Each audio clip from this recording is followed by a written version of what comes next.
नमस्कार, मैं प्रिया। आप देख रहे हैं दैनिक भास्कर। गौर करते हैं आज की खबरों की और कुछ फटाफट अंदाज में। भारतीय वायुसेना का एक जगुआर लड़ाकू विमान आज जामनगर के सुवरदा गांव के पास दुर्घटनाग्रस्त हो गया। हादसे के बाद घटनास्थल पर धुएं का गुब्बार देखा गया और विमान के मलबे के टुकड़े आसपास के इलाकों में जा गिरे।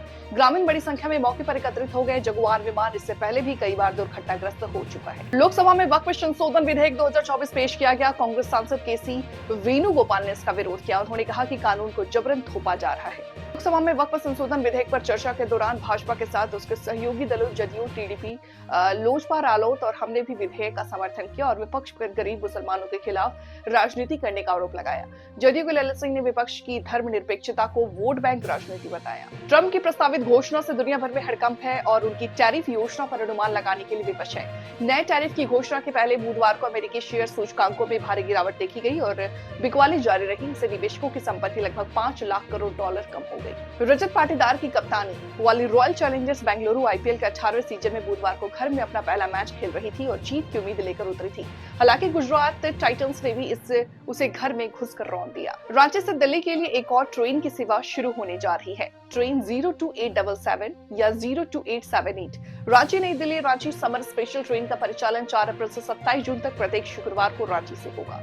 रेल मंत्री अश्विनी वैष्णव ने लोकसभा में बताया कि पूरे देश में ट्रेनों में स्थानीय व्यंजन परोसे जाएंगे।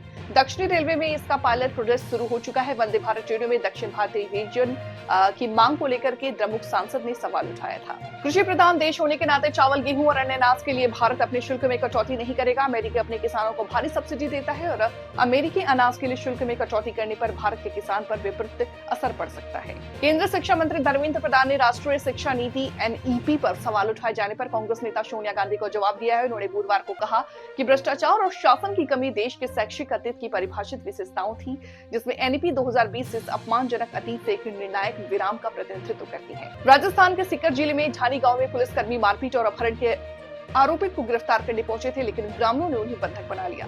सूचना पर पहुंचे पुलिस दल पर भी पथराव किया गया, जिससे 1 दर्जन से अधिक पुलिसकर्मी घायल हो गए। फिलहाल वक्त हो चला एक छोटे से ब्रेक का। जल्द हाजिर होंगे ब्रेक के बाद। तब तक के लिए मुझे दीजिए इजाजत। नमस्कार।